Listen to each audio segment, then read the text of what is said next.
So with that being said, we're going to dive right in with some preliminary questions for the panelists, and we'll go from there. Awesome. Everybody ready? It's like y'all can't even see me. So anyway, so to the esteemed panel, I just wanted to start off asking everybody, one, what has it meant for you to be a part of your respective communities, knowing that what it means to be Asian American, Pacific Islander, that the diaspora is just so vast. What has it meant for you to be a part of the community, and how has that shaped your role in mobilizing throughout the pandemic? Hey, Taylor, I can start if that's okay with everyone. Perfect. Great. Thank you to the groups that put this event together and those who are attending.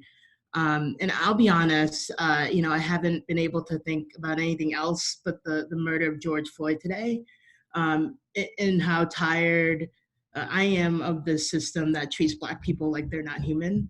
And there are so many layers of the system that need to be torn down. And I'm hearing right now that a lot of Hmong people in the Twin Cities are being threatened. I heard Hmong Village was or is going to be a target of the riots. And it reminds me a lot of what happened during the 1992, LA riots in Koreatown after the murder of Latasha Harlins by a Korean American woman.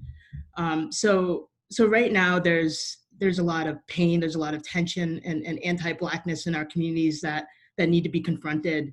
The racism that we've faced during this pandemic, not to downplay it, but it will never amount to the pain and the fear in Black communities.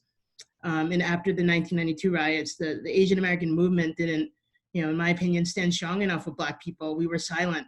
And so I hope in this moment, as we're asking others to stand in solidarity with us, that we stand strongly with the Black community as well.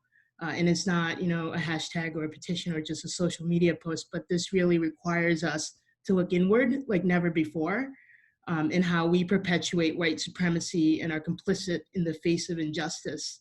And this means a lot of things. It means having tough conversations with our families, with ourselves, learning and unlearning constantly about our anti-Blackness. We not only have to recognize our privilege, but we have to use it to protect our Black brothers and sisters who are out there fighting for justice for all of us.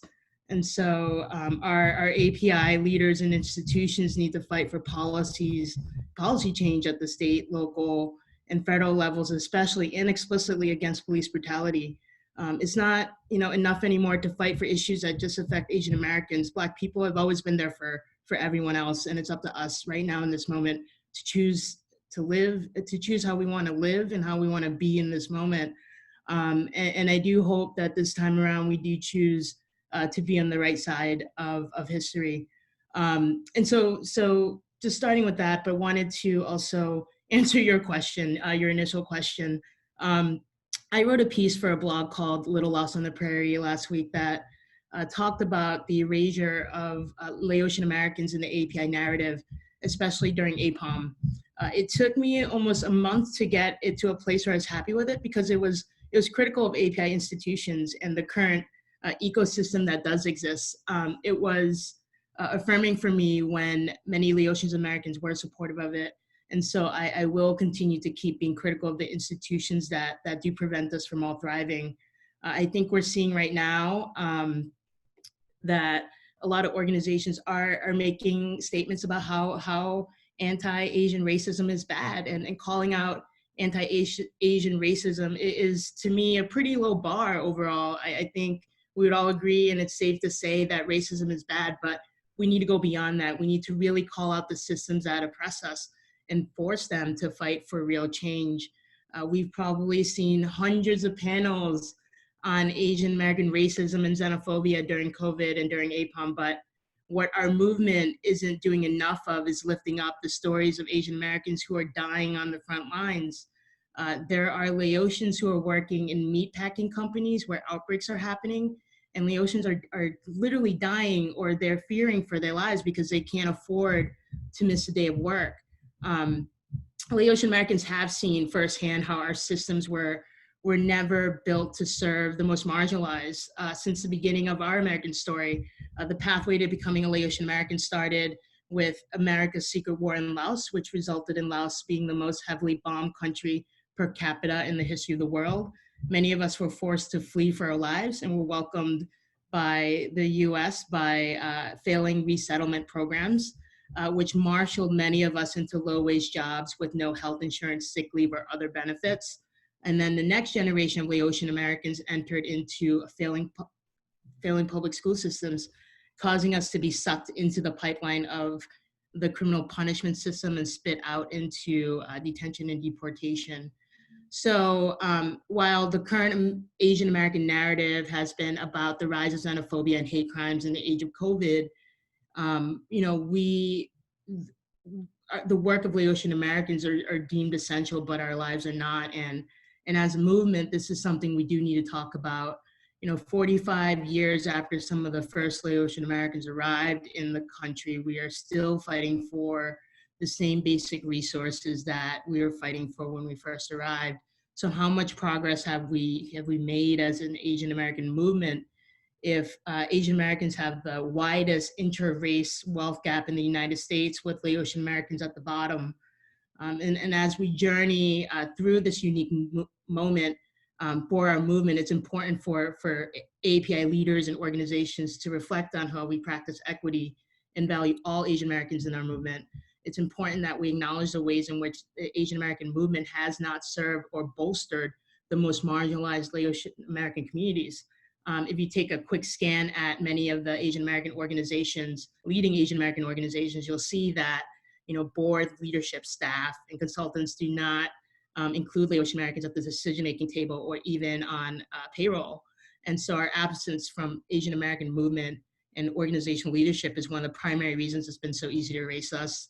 And the same people continue to sit at the same decision-making tables, and somehow they expect different results. Maybe they don't.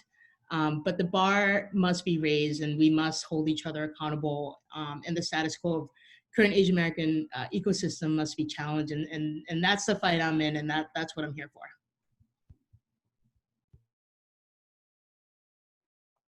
Thank you, Vimala. Thanks for sharing. To our other two panelists, I'll open up the floor for you.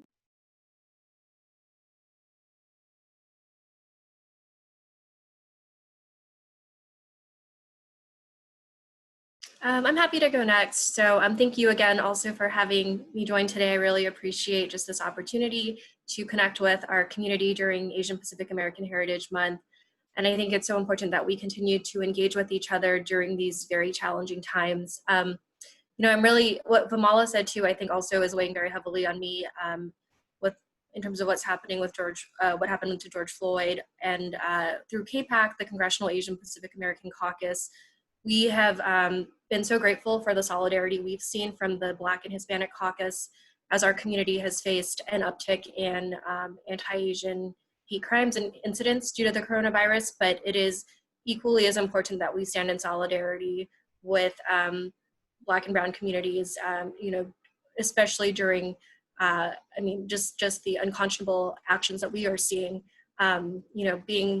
Being Black in America should not be a death sentence. And so we have been working very closely with the Black Caucus and actually are planning to introduce a resolution tomorrow to denounce police brutality and racial profiling. And so I think it's so important that we come together, again, not just to raise our own voices about what's happening within the Asian American community, but to ensure that we are strong allies to other communities who have been so helpful in ensuring that they are speaking out for us as well. For me personally, in terms of my identity, I have a very unique perspective in that I am Native Hawaiian on my father's side, but my mother is an immigrant from Japan. And so when you talk about the API community, that identity resonates really deeply with me. And it is very interesting because our community is so diverse. I know this was already mentioned, but the needs and concerns of immigrant populations are very different than our Native Hawaiian and Pacific Islander communities, who are indigenous populations who have faced colonization.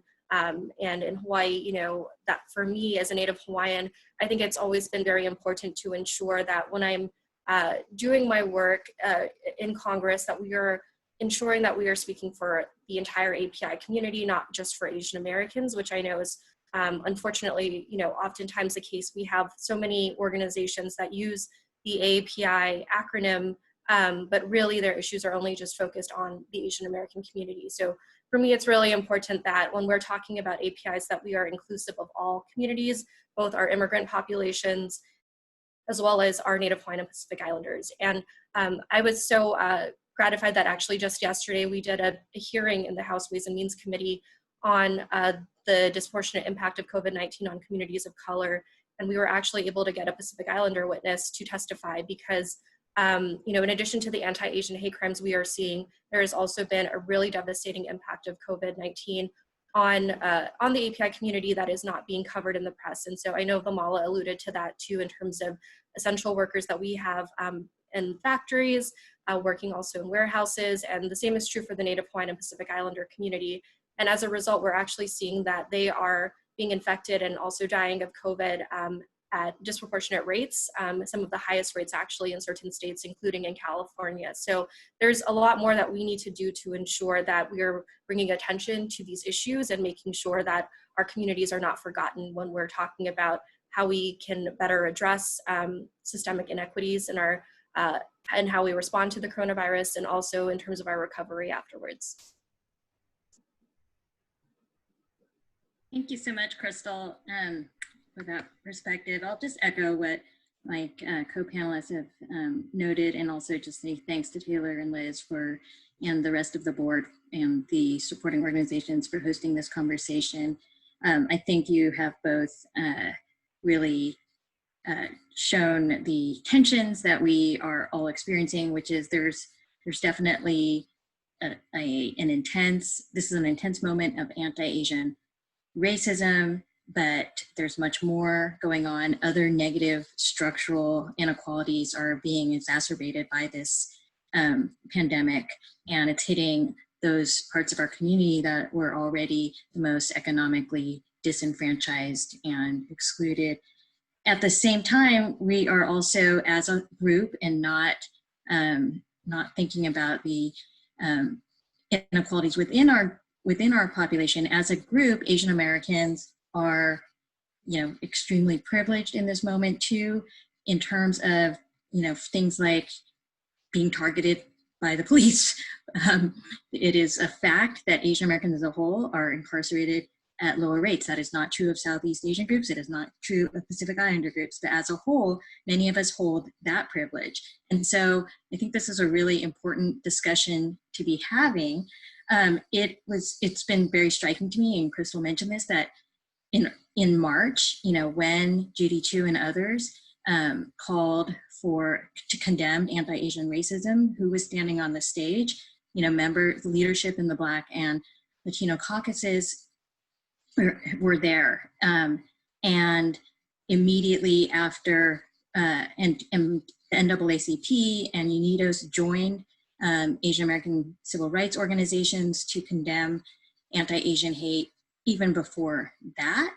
And so, you know, this echoes, you know, during Chinese exclusion, almost nobody stood up for Asian Americans, but one person did. Frederick Douglass, Black abolitionist, did, publicly defended Chinese, right? And on the basis of their humanity.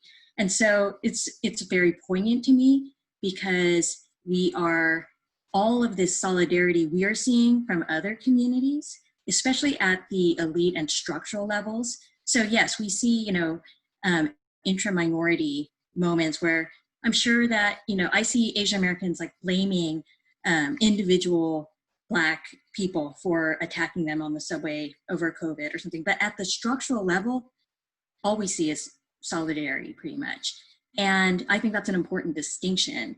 At the institutional level, what do we see among Asian Americans? The most visible kind of political action among Asian Americans today, aside from condemning COVID, is the anti-affirmative action fight that they're engaged in. And so as we are experiencing this like tremendous show of solidarity, it's happening against this backdrop of some members of our community, mostly Chinese, and I say this as a Chinese American, so it's really close to my own emotions, are like next week, going to launch a second attack on Harvard for practicing affirmative action. I was on a call with in the state legislature in California, where we're trying to repeal Prop 209, which banned affirmative action in California 30 years ago.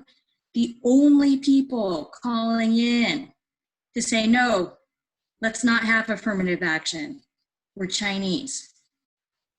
And so I think this brings us to this reckoning, really. You know, where is our community going to go? And I think it's important to understand that the opposition to affirmative action is not just anti-Black and anti-Latinx and anti-Native. It's anti-Southeast Asian. It's anti-Pacific Islander. And so we're seeing these real rifts in our community that I think are going to ripple out into the racial politics of the future for a very long time.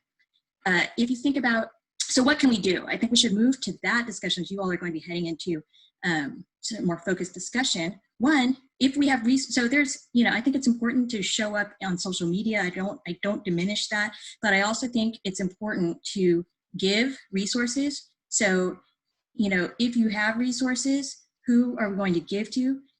Give to Black Lives Matter, gives to Southeast Asian and Laotian organizations, give to Black Visions in Minnesota right now. I think it's really important for the Asian American community to show and signify its support through our dollars. In addition, I think we have to focus on institutional change. So the other thing I think we can do is we got to lobby our own elected officials. And I'd love to hear Krystal's reaction to this, because you know, in California, our state legislatures, members of our state legislature, they are the most visible. Asian American Democrats are the most visible holdouts on affirmative action among Democrats. And so we need to press on them. And someone else put it way better than I could. They were like, you know, we didn't have the Asian American movement and get you all into office so that you could freaking vote down affirmative action. We did not, that is not what you are there for. And so I'll just end it at that. Those two things we can do: donate what you can to organizations like those organizations that work on racial justice, both Black and Southeast Asian and Pacific Islander, and lobby our own officials to do the right thing. Okay, I'll end there. Thank you, everybody, for your thoughts to open us out right off the gate. You know, one of the things that I heard this week as well is very much on the same lines as what Janelle had mentioned earlier. Really, it's taking that next step, right? And one of those things that I feel like has been a question looming in my mind, and I'd be curious to hear everyone's thoughts too, is, you know, there will now become, and has always been really, this reevaluation of your relationship to systemic reproduction of racism. And really trying to figure out, what does that look like, and what do I need to do in order to really, again, figure out where have I put myself in spaces that continue to reproduce systemic racism. And so I'd be curious to know, in different programs or projects or events that you have worked on, what have y'all thought about of that piece, and really making sure that the spaces that you all continue to work in, we break down those chances that we again reproduce and continue to uphold systemic racism.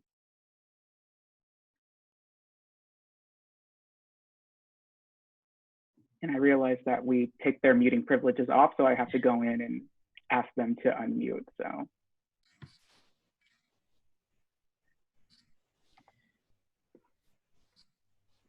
Yeah, Taylor, I think for me personally, you know, I didn't learn a lot about American history in our schools. You know, I went through a pretty rough school system growing up. And so for me, it's just been learning and reading from Black writers and Black authors. And a lot of them are really great storytellers, like Toni Morrison. And so, you know, those are the things that have kept me kind of more aware of what happens, and just the systemic racism that is there. And so that's just something I've done personally. But yeah, that's one tip I have, is just to support Black authors and read their stories. Yeah, thank you. Thank you so much.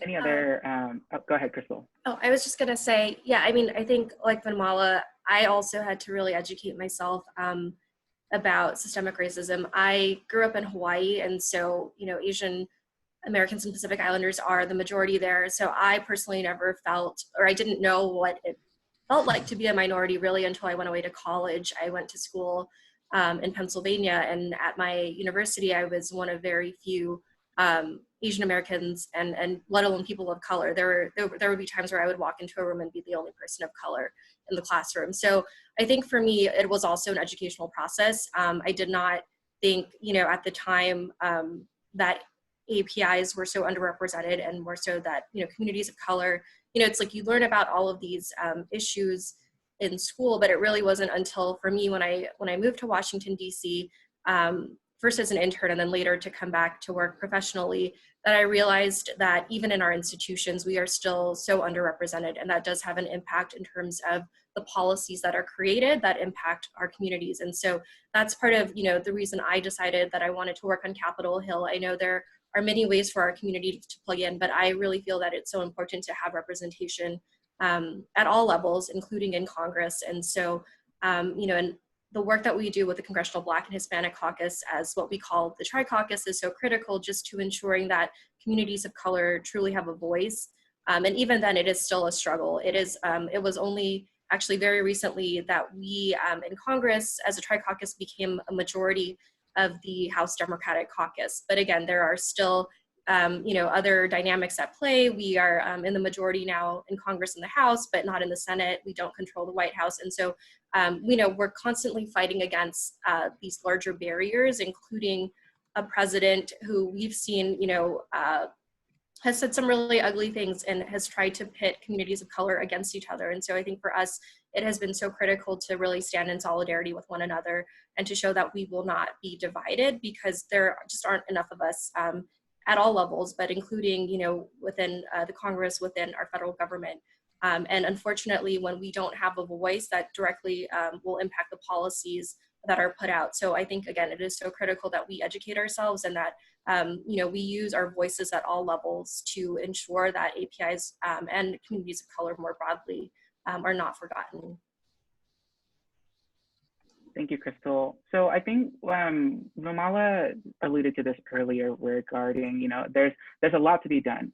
And I think that was one of the important aspects that we wanted to put together for this panel discussion. It's that there has to be something else beyond just the pandemic. That, you know, there was an interview that was done recently, and one of the quotes from the panelists that resonated well with me is that it should not take a pandemic for Asian Americans to recognize the plight of other communities of color nationwide. And so that's something that has been really, for me, again, a piece that I now have to go back and say, all right, well, after the pandemic is over, racism doesn't stop. It does not take a vacation. So what do we do beyond that? And so with the time that we have left before we move into the Q&A as well as the breakout room, what I'd love to hear from you all is really, how would you encourage those folks who are like, Taylor, listen, I get it. I'm sharing the Facebook post, I'm liking the tweets, but like, what else can I do? What do I need to look for outside of maybe some of the things that have been mentioned already?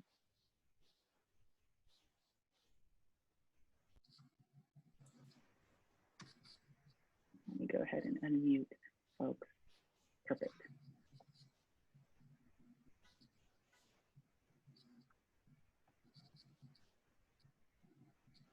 And then just as a note, if you have any questions for the panelists, feel free to drop them in the chat box.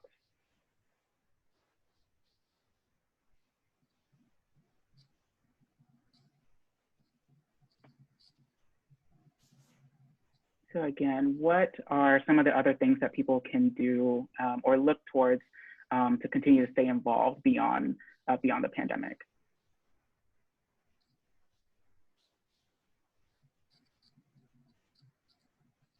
Well, one thing I'll just mention is, I mean, it is an election year. I think, you know, beyond this pandemic, it is so critical that we have more civic engagement from our community.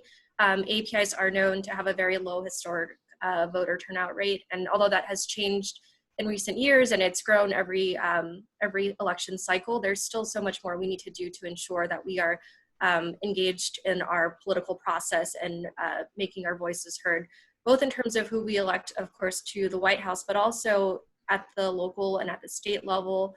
Kind of going back to what Janelle mentioned, you know, and our elected leaders in California, I mean, we need to be able to hold our leaders accountable and ensure that they represent the views and the values that are important to us. And I think a lot of times people are so apathetic, you know, to politics. I know a lot of people in my own family and my friend circle back home who think, you know, what's the point? What does it matter? But it really does make a difference.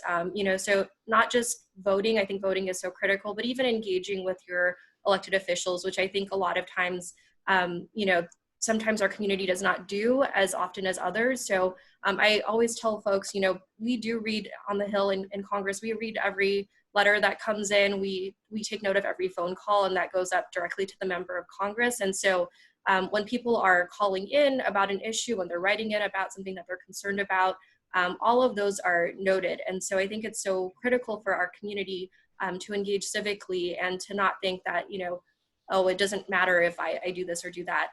It really does, you know, one person can make a difference, and if there's a whole, you know, group of us organizing, that can really make a difference as well. So I think it's so important to be civically engaged, whether it's engaging with your elected officials, voting, you know, this November, or even doing something like filling out the census, the 2020 census, which will have a huge impact on our community and our neighborhood. So I think there's a lot of ways for APIs to get engaged. So Thank one you, of Krystal. Go ahead, Janelle. Real quick, so one of the reasons that the conservative movements in our communities have been so visible and so successful is because they are able to engage in mass mobilization. So as we speak, literally, you know, thousands of Chinese conservatives, and they're Democrats, many of them, but they're still racially conservative, have actually called their legislators in California to tell them to not support affirmative action, this new bill. And we don't have that. So on the left, there is, or among young people, let's say, among young people, or in terms of like more racially progressive elements of the community, there's not a mass mobilization kind of organization.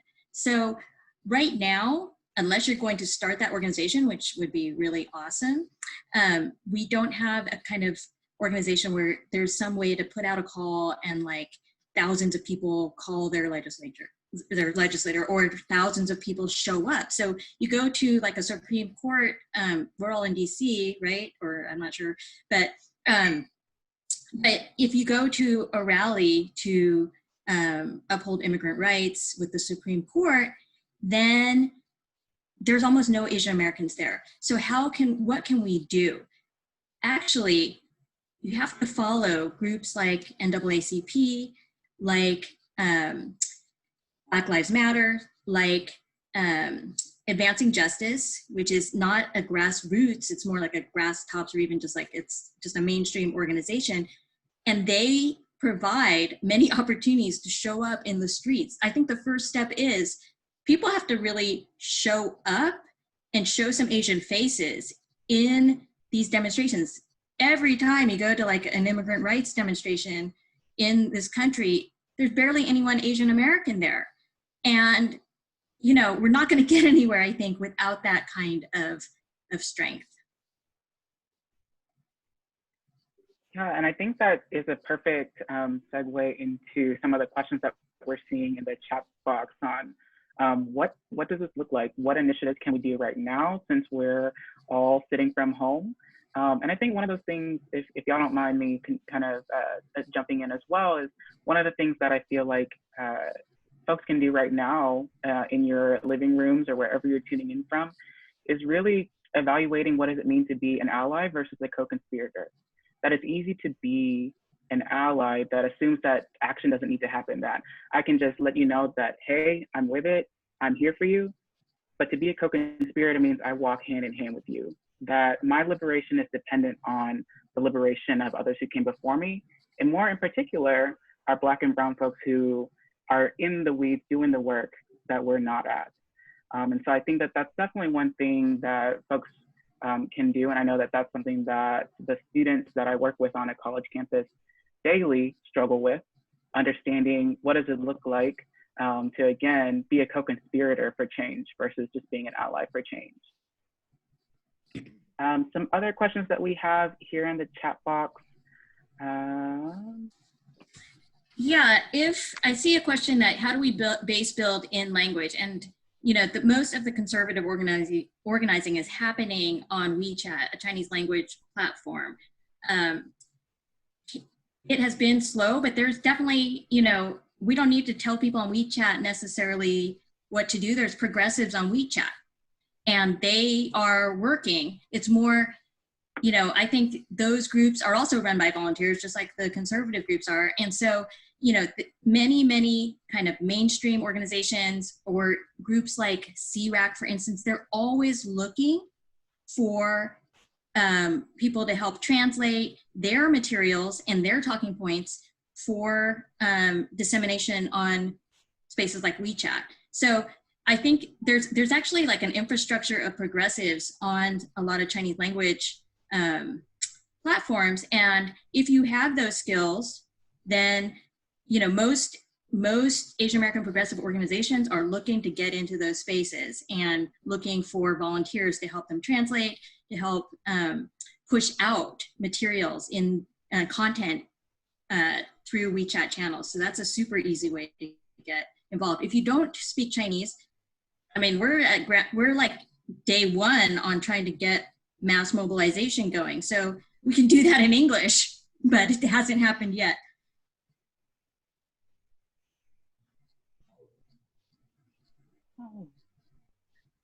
And then before we head out into the breakout rooms, what are just some final thoughts that you would like to say to our viewers out there? What are some of the things that you've really been taken to heart, or what's been something that has really, again, informed your decision-making as it relates to continuing to stay mobilized, continuing to be working in tandem with others, and just, again, to reiterate, to be able to continue to do the work that needs to be done. Some final thoughts before we head out to the breakout rooms. Yeah, Taylor, I'll start. I have like a very unique perspective of you know, working. My day job is an organizing director at the Congressional Progressive Caucus Center, which is a lot of the big policy think tank groups that we work to coordinate. And then on volunteer time, I do a lot of work with the Laotian community, and as a board member of a group called LANA, which is the Laotian American National Alliance.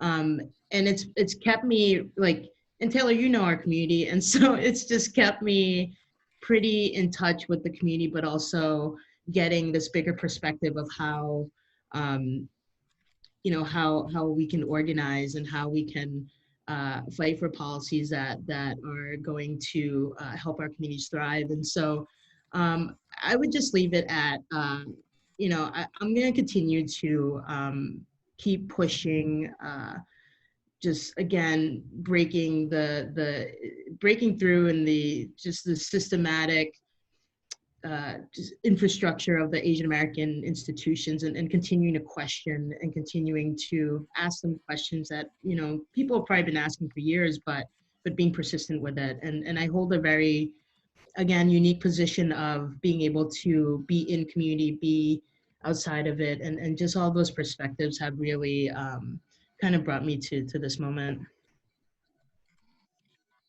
Thank you. I would add to that, just as a final note, and again, I'll let Janelle and Krystal add their thoughts too. is that when we think about mobilizing, when we think about organizing, that we understand where intersectionality plays a role in that. We recognize the makeup of identities that are on this panel, and that's not representative of the entire diaspora of what it means to be Asian American and Pacific Islander. And so as you're working with others, as you're creating programs, as you're supporting, understand that we have to really look at a critical piece of it, in that we have to think intersectionally, that people come to us in a multiplicity of different ways.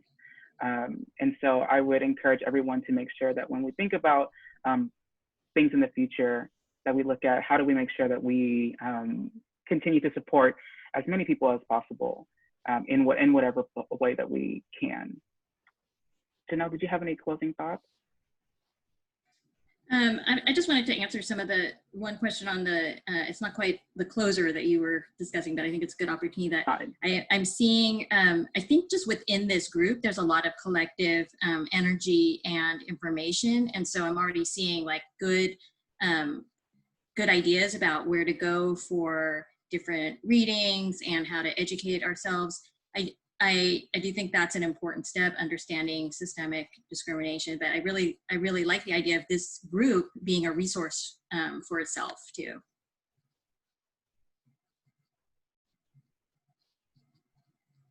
Awesome.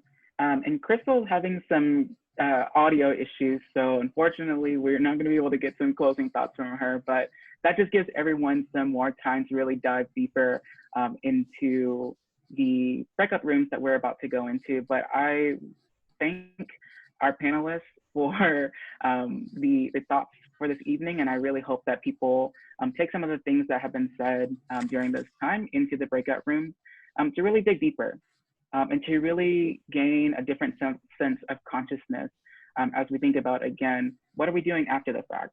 How are you mobilizing? What are those action steps that you can take in order to really make social change happen? And oh, Krystal's back. Maybe. Krystal, did you have some closing thoughts before we break folks out to their rooms?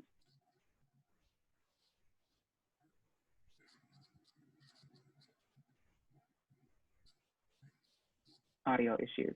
It happens. So with that, we're going to unmute everybody and let you be able to turn your cameras on if you want to. And thank you so much to the panelists for joining us this evening. I know that everyone has Zoom fatigue at this point, screen time at this point.